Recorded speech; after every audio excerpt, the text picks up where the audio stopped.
TV ప్రేక్షకులకు నమస్కారం. మీ అందరికీ భోగములు అందించే భోగి శుభాకాంక్షలు. పండుగ అన్నది ఒక రోజు కాదు, 3 రోజులు. ఈ 3 రోజుల పండుగ అన్నది భోగితో అంటే భోగంతో మొదలవుతుంది.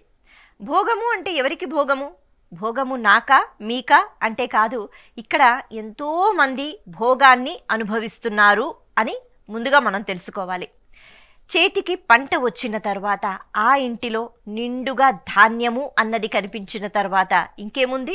ధాన్యలక్ష్మి ఒక్కసారి ఇంటిలోకి అడుగు పెడితే ఆ తర్వాత ఆ ధాన్యమే ధనలక్ష్మిగా మారుతుంది.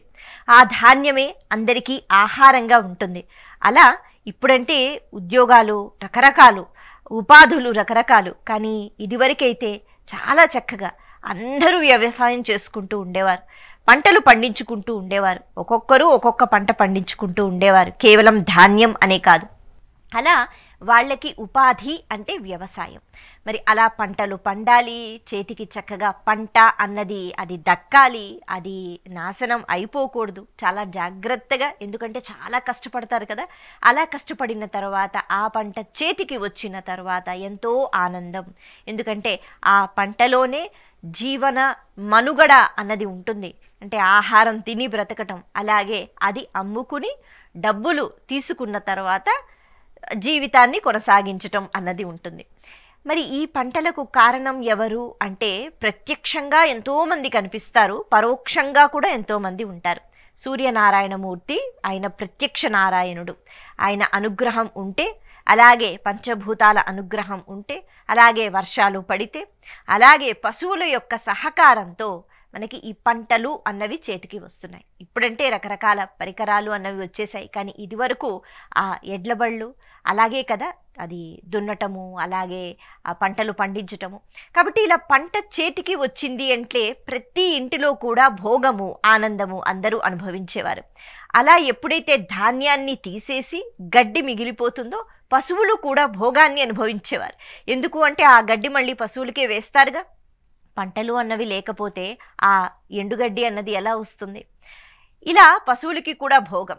మరి ఆ పంట చేతికి వచ్చిన తర్వాత ఆ కంకులు అని అంటారు, అంటే ఆ ధాన్యము చక్కగా గుత్తులు గుత్తులుగా బయట తగిలిస్తూ ఉండేవారనమాట, బయట పెడుతూ ఉండేవారు. ఎందుకు అంటే గుమ్మానికి వేలగడుతూ ఉండేవారు. పక్షులు వచ్చి చక్కగా అవి తినుకుంటూ వెళ్ళిపోతూ ఉండేవన్నమాట. అందుకే పక్షులకి కూడా భోగము. ఇలా పశువులకు, పక్షులకు, మనుషులకు భోగము. అలాగే వేరే క్రిమకీటకములు అవన్నీ ఉంటూ ఉంటాయి కదా. మరి ధనుర్మాసం తర్వాత వెంటనే పుష్యమాసము. ఇలా ధనుర్మాసం అయిపోతుందో లేదో పుష్యమాసము. ఈ పుష్యమాసము అంటే నిండా ముగ్గులు వేయటం, అది కూడా బియ్యపిండితో. కాబట్టి చిన్న చిన్న చీమలు, క్రిమకీటకములు అందరికీ కూడా భోగము. ఇంతేనా? కాదు. గోదాదేవి చాలా కష్టపడి, అంటే గోదాదేవి మహాభక్తురాలు, రంగనాథస్వామిని ఎలాగైనా చేరుకోవాలి అని అనుకుంది. కాబట్టి 30 రోజులు చాలా కష్టపడి మధుర భక్తితో పాసురాలు అన్నవి రచించి ఆ పాసురాలు పాడి తన చెలికత్తెలతో సహా లెండి లెండి అని ప్రతిరోజు మేలుకొలిపి మనం శ్రీమన్నారాయణ్ణి, శ్రీకృష్ణ పరమాత్ముని వేడుకుందాము. చక్కగా ఏ రకంగా అయితే గోపికలు కాత్యాయని వ్రతం చేసి శ్రీకృష్ణ పరమాత్ముని చేరుకున్నారో మనం కూడా రంగనాథ స్వామిని చేరుకుందాము, మనం ఒక చక్కని వ్రతాన్ని చేద్దాము అనేటట్టుగా అక్కడ ఉన్న వాళ్ళందరూ గోపికలు అని అనుకుంటూ తాను కూడా ఒక గోపిక అనే భావనతో మధుర భక్తితో ఎంతో ప్రేమతో శ్రీకృష్ణ పరమాత్మ యొక్క అద్భుతమైన లీలలు గుర్తుకు తెచ్చుకుంటూ అవన్నీ పాసురాల రూపంలో, అలాగే లేండి ఈ సోమరితనం వద్దు, చకచకా మీరు అన్ని పనులు కానిచ్చేయండి, మనం చక్కగా ఇటువంటి ప్రసాదాలు పెడదాం, భగవంతుణ్ణి మనం ముందుగా లేచి స్నానం చేసి భగవంతుణ్ణి లేపుదాం, మన వైపు చూడమని చెప్దాం అనేటట్టుగా ఒక్కొక్క పాసురం ఒక్కొక్క విషయాన్ని చెప్తూ అలా 30 రోజులు మధుర భక్తిని చూపించి ఆవిడ చివరికి అంటే ఈ 30 రోజులు అయిపోయిన తర్వాత భోగి రోజు అంటే ఈ రోజే అయ్యవారిని చేరుకోవడం జరుగుతుంది. అందుకే భోగి అనేటప్పటికీ గోదా కళ్యాణం అని అంటారు. ప్రతి వైష్ణవ ఆలయంలో ఈ గోదా కళ్యాణం చేస్తూ ఉంటారు. గోదాదేవికి, శ్రీ మహావిష్ణువుకి అంటే రంగనాథ స్వామికి ఈ కళ్యాణం అన్నది జరుగుతూ ఉంటుంది. భగవంతుణ్ణి పొందడానికి మనం ఎటువంటి సాధన చెయ్యాలి అంటే ఎక్కడికో విడిపోయి ఎన్నో సంవత్సరాలు కఠోర తపస్సు చెయ్యవలసిన అవసరం లేదు.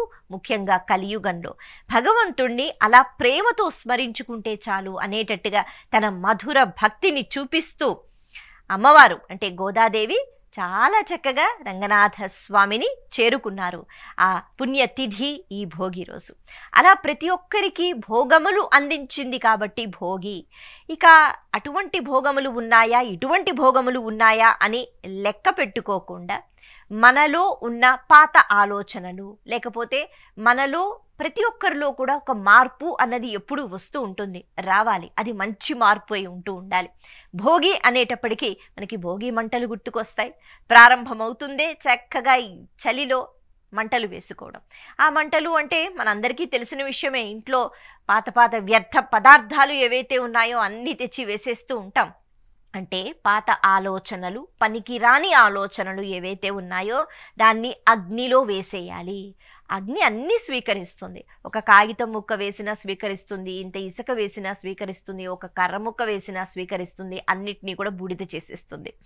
అంటే మన పాత ఆలోచనలు, పనికిరాని ఆలోచనలు ఏవైతే ఉన్నాయో వాటితో ఇంకా అలా జీవితాన్ని కొనసాగించకుండా ఒక మార్పు అన్నది తెచ్చుకుని, అది కూడా మంచి మార్పు, ఆ మార్పు వైపు అడుగులు వేస్తూ చాలా అద్భుతంగా ఇక నుంచి ఈ సంవత్సరం అంతా ఉండాలి అనేటట్టుగా మనము ఈ అగ్నిలో మనం పాత సామాన్లు ఏవైతే ఉన్నాయో కర్రలు, చెక్కలు అన్నీ వేసేస్తూ ఉంటాం. అలా వేసి ఆ చలిమంటలలో ముఖ్యంగా భోగి అనేటప్పటికీ ఎవరింటి బయట వాళ్ళు వేసుకోవటం అన్నది ఇప్పుడు ఎక్కువగా కనిపిస్తుంది. కానీ ఇదివరకు అలా కాదు. ఒక గ్రామం ఉంటే ఆ గ్రామం నడి మధ్యలోకి అందరూ వచ్చి చక్కగా కలుసుకుంటూ, అంటే ఇక్కడ కూడా మళ్ళీ మనమందరం ఒక్కటే, ఈ జాతి, ఈ మతము, ఈ కులము, పేదవాడా గొప్పవాడా, లేకపోతే నీ ఉపాధి ఏంటి అనేటట్టుగా కాకుండా అందరూ ఒక్క దగ్గర చేరి చాలా సరదాగా కబుర్లు చెప్పుకుంటూ ఈ భోగి మంటలు వేసుకుంటూ వాళ్ళ ఇంట్లో నుంచి ఆ పదార్థాలన్నీ తీసుకుని వచ్చి ఆ మంటల్లో వేసి అందరూ కలుసుకోవడము, కష్టం సుఖం మాట్లాడుకోవడము, ఇవన్నీ మనకి సనాతన ధర్మం ఈ రూపంలో అంటే భోగి రూపంలో మనకి నేర్పిస్తుందన్నమాట. అందుకే భోగి పండుగ అనేటప్పటికీ ఆ మంటల్ని చూస్తే ప్రతిసారి ఇదే ఆలోచనతో ముందుకు వెడుతూ ఉంటాం, ఇవే మాటలు చెప్పుకుంటూ ఉంటాం. కానీ ఏ కొత్త ఆలోచనలు రావాలో, ఏ మార్పు మనలో ప్రకృతి కోరుకుంటుందో అవతల వాళ్ళు కోరుకుంటూ ఉంటారు. ఎందుకంటే సాధారణంగా మనం ఎప్పుడు ఏమనుకుంటూ ఉంటాము అంటే వేరే వాళ్ళని చూస్తే వాళ్ళు మారొచ్చు కదా, వీళ్ళు మారొచ్చు కదా అని అనుకుంటూ ఉంటాం. మనం కూడా మారొచ్చు కదా, ఒక్కొక్కసారి మనం కూడా మారాలి, అది కూడా మంచి మార్పు అయి ఉండాలి. అలా మార్పు వైపు అడుగులు వేస్తూ భోగి అనేటప్పటికీ ఉన్నవి ఏవైతే వ్యర్థ పదార్థాలు ఉన్నాయో వాటిని అన్నీ అగ్నిలో వేసేసి ఇల్లంతా ఏ రకంగా అయితే శుభ్రం చేసుకుంటాము, అలాగే మనసులో ఎన్నో మాలిన్యాలు ఉంటాయి, ఎన్నో దురాలోచనలు ఉంటాయి, వాటన్నిటినీ కూడా పవిత్రమైన, ఎందుకంటే అగ్ని అనేటప్పటికీ యజ్ఞంలో కూడా అగ్ని ఉంటుంది, అగ్ని అన్నీ స్వీకరిస్తుంది, పవిత్రంగా చేస్తుంది. అందుకే మన ఆలోచనలు కూడా అలాగా ఆ యజ్ఞం చేసేటట్టుగా ఆ మంటలలో అవి దహించిపోవాలి అనేటట్టుగా, ఒక పవిత్రత మనకి రావాలి అనేటట్టుగా ఈ భోగి మంటలు మనకి చెప్తూ ఉంటాయి. ఇక భోగి అన్న వెంటనే పొద్దున్నే ఏ రకంగా అయితే ఆ మంటలు మనకి గుర్తుకు వస్తాయో, ఆ భోగి మంటలతో మన పండుగ అన్నది మొదలవుతుందో, సాయంత్రం అయ్యేటప్పటికి మన ఇళ్ళో మనం అంటే ఆ భోగి పళ్ళు అన్నది మన ఇంట్లో ఉన్నా లేకపోయినా ఎక్కడ పడితే అక్కడ మనం వింటూ ఉంటాం, వెళుతూ ఉంటాం. భోగి అనేటప్పటికీ భోగి పళ్ళు, భోగి పళ్ళు అంటే రేగి పళ్ళు, రేగి పళ్ళనే భోగి పళ్ళు అని ఎందుకు అనాలి, రేగి పళ్ళు ఈ భోగి రోజే ఎందుకు వేయాలి, అది కూడా సాధారణంగా చిన్న పిల్లల మీద అలా ఆశీర్వచనంగా వేస్తూ ఉంటారు. ఈ పండుగ గురించి, ఈ హడావిడి గురించి మనం ప్రత్యేకంగా చెప్పుకోనవసరం లేదు, కానీ కారణం ఏమిటో చెప్పుకోవాలి. రేగి పళ్ళకి అర్క పళ్ళు అనే పేరు ఉంది, అంటే అర్క ఫలము అని అంటారు. అర్క ఫలము అంటే మళ్ళీ సూర్యుని యొక్క పేరు అన్నమాట. సూర్యుని యొక్క పేరు అంటే సూర్యుని యొక్క శక్తి ఈ ఫలంలో ఉంటుందా, మిగతా ఫలాల్లో ఉండదా అంటే కాదు. ఈ కాలంలో ప్రత్యేకంగా ఈ రోజుల్లో ఇక సంక్రాంతి అనేటప్పటికీ సూర్యుని యొక్క ఆ మార్పు అన్నది మకర రాశిలోకి ఆయన ప్రవేశిస్తారు కదా, ఉత్తరాయణ పుణ్యకాలం కాబట్టి సూర్యుని యొక్క ఈ మార్పు వల్ల సూర్యుని యొక్క ఆ కిరణాలలో కొత్త శక్తి అన్నది ఉంటుంది. చలి అన్నది దూరంగా వెళుతూ ఉంటుంది, కొద్దిగా వేడి అన్నది వస్తూ ఉంటుంది. అటువంటి సమయంలో సూర్య రశ్మిలో దాగి ఉన్న శక్తి ఈ రేగి పళ్ళు ఏవైతే ఉన్నాయో ఇవి ప్రత్యేకంగా స్వీకరిస్తూ ఉంటాయట. మిగతా పళ్ళు స్వీకరించవు అని కాదు, ఇది ఎక్కువగా స్వీకరిస్తాయి. అంటే ఒక్కొక్క ఋతువులో ఒక్కొక్క పండు కానీ లేకపోతే ఆకు కానీ వాటికి ప్రత్యేకతలు ఉంటాయి. ఎందుకంటే అవి ప్రకృతిలో ఉన్న మార్పులను ప్రత్యేకంగా స్వీకరిస్తూ ఉంటాయి. కాబట్టి ఈ రేగి పళ్ళు అలా సూర్యుని యొక్క శక్తి, ఆ జీవశక్తి, ఆరోగ్యకరమైన శక్తిని పీల్చుకుంటాయి కాబట్టి వాటిలో నిక్షిప్తం చేసుకుంటాయి. కాబట్టి భోగి రోజు ఆ పళ్ళని మాత్రమే తల మీద వేస్తే అలా ఈ ప్రదేశంలో వేసినప్పుడు చక్కగా అందులో ఉన్న సూర్య శక్తి ఏదైతే ఉంటుందో అది ఆ మధ్య భాగంలోంచి శరీరంలోకి వెళుతుంది. దీనివల్ల పిల్లలకి మాత్రమే ఎందుకు ఈ భోగి పళ్ళు అంటే మేధాశక్తిని పెంచుతుంది. ఎప్పుడో పెద్ద అయిపోయిన తర్వాత కాదు కదా, అలవాట్లు, మంచి అలవాట్లు, అలాగే మేధాశక్తి ఇవన్నీ చిన్నప్పుడే అవి పెరగడం మొదలవ్వాలి. ఆ తర్వాత ఏమీ ప్రయోజనం ఉండదు. అందుకని చిన్నప్పుడే అలా భోగి పళ్ళు వేసినప్పుడు మేధాశక్తి పెరుగుతుంది, అలాగే జ్ఞాపక శక్తి పెరుగుతుంది, చక్కని ఆరోగ్యం కలుగుతుంది. ఇంతేనా కాదు, ఈ రేగి పళ్ళు ఎప్పుడైతే మనం ఇలా ఈ పద్ధతి కోసమని కొంటూ ఉంటామో వాటిని అలా వేసి విడిచిపెట్టాం కదా, అందరికీ పంచి పెడతాము, మనం కూడా స్వీకరిస్తాం. ఈ సమయంలో ప్రకృతిలో వచ్చిన ఈ మార్పు వల్ల అజీర్తి అన్నది ఎక్కువగా ఉంటూ ఉంటుంది ఈ చలికాలంలో. అందుకే కార్తీక మాసం అంతా కూడా మిత ఆహారం అని అంటారు కదా, అజీర్తి ఎక్కువగా ఉంటుంది. కార్తీక మాసం అయిపోయిన తరువాత కూడా అంటే అది కొద్దిగా మన శరీరం దాన్ని తట్టుకోవాలంటే కష్టం. అందుకే అజీర్తి అన్నది లేకుండా ఈ రేగి పళ్ళ గుజ్జు ఏదైతే ఉందో అది చాలా అద్భుతమైన ఔషధంగా పనిచేస్తుంది. చిన్న పిల్లలకి అవి వేసిన తర్వాత అవి తినిపిస్తే ఈ కాలంలో వాళ్ళకి ఎటువంటి అజీర్తి అన్నది ఉండదు. వాళ్ళు ఏది తిన్నా చాలా చక్కగా అది జీర్ణమవుతుంది. అలా పెద్దవాళ్ళు స్వీకరించాలి, చిన్నవాళ్ళు స్వీకరించాలి. కాబట్టి కేవలం రేగిపళ్ళు అని చెప్పారు. ఇంతేనా కాదు, దీనికి సంబంధించి ఇంకొక అద్భుతమైన కథ కూడా మనకి పురాణాల్లో వినిపిస్తూ ఉంటుంది. మొట్టమొదటిసారి అసలు భోగి పళ్ళను ఎవరికి వేశారు అంటే మనం ఒక్కసారి ఎక్కడికో వెళ్ళిపోవాలి. ఎక్కడికో అంటే మనం అలా బద్రీనాథ్ పుణ్యక్షేత్రానికి వెళ్ళిపోదాం. అక్కడ బద్రీ వనము అనేది ఉండేది. బద్రీ అనేటప్పటికీ మళ్ళీ ఈ రేగి పళ్ళు సంస్కృత నామం. అక్కడ ఆ వనంలో శ్రీ మహావిష్ణువు నరుడు అలాగే నారాయణుడు, నరనారాయణుడు అంటారు కదా, ఆ రూపంలో వాళ్ళు తపస్సు చేసుకుంటున్నారట. ఎవరి కోసం అంటే శ్రీ మహావిష్ణువు మళ్ళీ వేరేగా తపస్సు చెయ్యాలా అంటే అలా కాదు కదా, ఏ రూపంలో ఉన్నా ధ్యానంలో ఉంటూ ఉంటారు. అందుకే నరనారాయణ రూపాలలో ధ్యానం చేస్తున్నప్పుడు ఈశ్వరుడు ప్రత్యక్షమై వాళ్ళకి చక్కని అనుగ్రహాన్ని ఇస్తారు. అలా ఈశ్వరుడు అనుగ్రహాన్ని ఇచ్చారు కాబట్టి అంటే అక్కడ ఇసుకతో ఒక శివలింగాన్ని తయారు చేసి వీళ్ళు ఆరాధించారు కాబట్టి ఆ ప్రదేశంలో శివుడు తన ప్రత్యేకమైన అనుగ్రహాన్ని ఇచ్చారు. అలా ఇచ్చినప్పుడు ఎంతగానో మురిసిపోయారట ఈ నరనారాయణులు, అంటే శ్రీ మహావిష్ణువే ఆ రూపంలో ఉన్నారు. అలా మురిసిపోయిన తర్వాత వాళ్ళు ఎక్కడ కూర్చుని ఉన్నారు అంటే బదరీ వనంలో, ఈ రేగి పళ్ళు బాగా ఎక్కువగా ఉన్న వనంలో. కాబట్టి ఆయన మురిసిపోతున్నారు.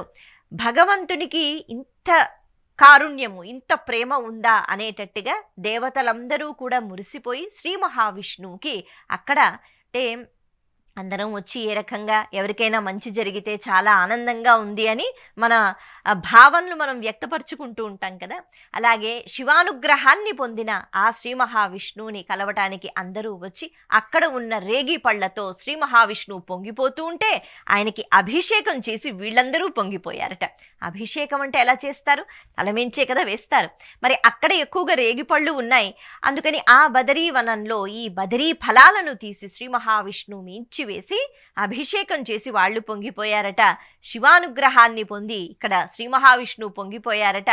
ఇలా అందరూ పొంగిపోయారు. కాబట్టి అప్పటి నుంచి ఈ భోగి పళ్ళు అలా వేసినట్లయితే శ్రీ మహావిష్ణువు యొక్క అనుగ్రహము, శివానుగ్రహము, సకల దేవతల అనుగ్రహము ఉంటుంది అనేటట్టుగా ఆచారంలోకి వచ్చింది అని ఒక కథ మనకి వినిపిస్తూ ఉంటుంది. ఇలా భోగము, భోగి, భోగము అనుభవించాలి అన్న యోగం ఉండాలి. అలాంటి యోగం ఉండాలి అంటే మన కర్మలు ఎలాంటివి ఒక్కసారి చూసుకోవాలి. కాబట్టి ప్రతి కర్మ, ముఖ్యంగా ఈ పండుగలో దాన ధర్మాలు ఎక్కువగా మనకి అలవాటు చేస్తున్నారు. మన ఇంట్లో ఉన్న వ్యర్థ పదార్థాలన్నీ మనం విసిరేసామా, ఇక్కడతో అయిపోయిందా అన్నది కాదు. ఎంత దానం చెయ్యాలి, ఎక్కువగా దానం చెయ్యాలి. మన దగ్గర ఉన్నవన్నీ ఏ రకంగా అయితే పాతవన్నీ మనం పడేస్తూ ఉంటామో పనికిరానివి, అలాగే కొత్తగా మనం ఏవైతే తెచ్చుకుంటూ ఉంటామో కేవలం మనమే అనుభవించాలి అని కాకుండా నలుగురికి పంచి పెట్టాలి అనే భావన కూడా ఈ పండుగ మనకి నేర్పిస్తుంది. ఇలా చెప్పుకుంటూ పోతే ఎంతో భోగాన్ని ప్రతినిత్యం, కేవలం ఈ ఒక్క రోజు కాదు, ప్రతిరోజు మనము అనుభవించాలని, అటువంటి భోగం మనకి రావాలి అంటే యోగం కావాలని, అటువంటి యోగం కోసం మనం పుణ్యకర్మలు చెయ్యాలని, భగవంతుని యొక్క అనుగ్రహం పొందాలని పదే పదే కోరుకుందాం. మరొకసారి మీ అందరికీ భోగి శుభాకాంక్షలు. నమస్తే.